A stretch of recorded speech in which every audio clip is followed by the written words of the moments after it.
$418 million. The world of real estate has changed. It'll never be the same. I'm going to tell you today who are the big winners. Grant in Houston here, team lead of Rothberg Realty Group, powered by Place, one of the city's leading real estate teams. And I've been a huge watcher, probably like a lot of you guys, of what's been happening with the commission lawsuits, these groundbreaking lawsuits alleging that the National Association of Realtors or different trade organizations, different MLS boards, and even in some cases some large teams have misled the public about commissions in real estate transactions. So a huge settlement came out that still has to be approved by the judge. It still has to be approved by the Department of Justice, but it came out for $418 million. That's a lot of cheddar. And there's some important elements of this thing. Some of the things that the National Association of Realtors agreed to do was to remove any description of commissions from the website, to require that buyer agents have signed buyer representation agreements with their clients, and it begins this process of potentially decoupling commissions from the listing side, from the listing broker, over to the buyer side. A little bit of clarity needs to be still shed on that, but that's kind of where things seem to be headed. So I want to go over who are the big winners on this one. We'll cover the losers ahead in a future video, but the first big winner is the press. And by press, I mean the traditional legacy mega monster media outlets. The New York Times, CNN, the Associated Press, NBC, all the big ones you think about. The thing I've seen over and over as you read through these headlines is these just crazy, inaccurate statements from them that are just incredible clickbait. They have things like, record settlement is going to lower the cost of homes. It's going to alter commission structures forever. Or I saw one from the New York Times that said the National Association of Realtors has agreed to slash commissions. So when people see news like that, man, if it bleeds, it leads. And folks click on that, they engage with it. It's exciting. Their page views have got to be through the roof. It's great news for these news outlets. Now, are their headlines true? Of course not. And we'll cover that in the next video. Even CNN's headline said the 6% commission is gone as the National Association of Realtors has reached this agreement. Now, all of this is just deeply misleading.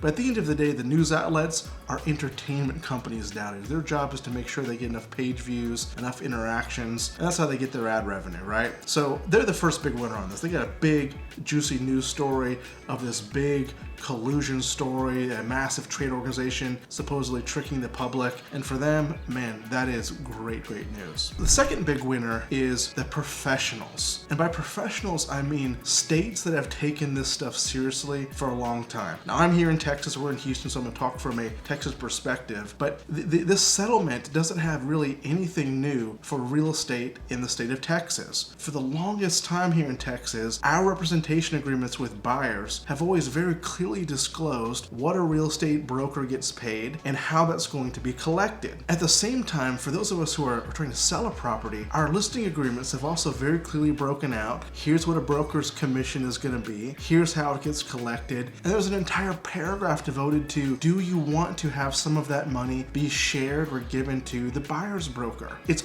always been optional here. It's always been negotiable. So there's really no there in Texas. There's been no change because we've always been a state that's been pretty progressive in having disclosure and consumer protections, which is a really good thing. The other professional this is really good for is for those real estate agents who have known their contracts for years. It's like in our real estate team, we always talk about what's in that buyer rep, what's in that listing agreement. We talk about what's in our sales contracts, our addenda, because that's the language of our business, and that's why people hire us. They trust us and rely on us. So for those who have always taken these things seriously, again, there's really no changes, no new scripting you have to learn, there's no new approach. It's just the same thing that's always been. Disclose to your potential clients what it costs. Pretty easy. Our third big winner from this is the process. And by process, I mean the process of just buying and selling a house. So with this agreement that buyer agents are going to have signed agreements in place that outline what their duties and responsibilities are, what their charges are, that limit liability, all these different things in place with a potential buyer. What it means is when you're selling your home, if you have a real estate agent on the other side bringing that buyer, you know that buyer is deeply serious about moving forward with the transaction because they've had to make a commitment to someone. They've had to actually sign a contract. Unfortunately, the old way was some real estate agents were kind of lazy on this point. And they may not ever have a serious conversation with prospective clients about whether they're willing to commit and move forward and how serious they are about buying something. So for those of us who are selling our houses, that can be a pretty big inconvenience as you have what we call looky-loos going through your home. But those people should be minimized now. As a seller, when you have a showing request come through now, you should feel really good that you've got a vetted, qualified, authentic buyer coming into your house who really is serious about making a decision on whether it's the right fit for them. Knowing that someone is legit is a huge win through this process. There's no more room for folks to be lazy or hide. We're gonna have to commit and have those honest conversations and decide if we're gonna move forward and work together. Our fourth big winner is the plaintiff's attorneys. Let's be really honest. The plaintiff's attorneys in a big class action suit like this, they don't work for free. And estimates are that they tend to get compensated somewhere between 25 to 35% of the total award amount. In some cases, it can be even higher depending on the complexity of the case, which this one probably is pretty complex. So let's say that the plaintiff's attorneys got 35% of this $418 million settlement. That means on this one settlement alone, the plaintiff's attorneys are going to collect almost $147 million. Now, never mind the irony that they're complaining about folks earning potentially 2 or 3% of a transaction, and here they are earning 35% of this judgment. But you don't have to shed a tear for the plaintiff's attorneys. They're going to do okay. And in fact, if you need to borrow some money for that next house purchase, you may want to reach out to them. And the final big winner, this is not a P, but you know what, I ran out of them, is capitalism. In some states, the rules haven't been very clear. The disclosures haven't been very clear. And all this attention talking about costs of housing and commissions has forced folks to begin to think more creatively about how we do real estate and home buying and selling in the United States. And ultimately, that's a good thing. The way our system is built up, it rewards those who are innovative, who are creative, who can think of new solutions and new ideas. So just be prepared as you're out there. You're going to see new mailers, new TV ads, new click ads on Google and Facebook and all the different social media sites. There's going to be all kinds of new stuff coming out there. It's telling you there's a new, cheaper, better, more innovative way to do real estate. And some of those things are going to be awesome. Some of those things are going to change the game. I always think of this like years ago when we'd go through Buc-ee's, one of our Texas treasures. That bathroom was the place you had to stop when you're traveling. And nowadays it's become like a ritual. You got to go through there if you're driving to College Station, you're driving to San Antonio. You got to make sure you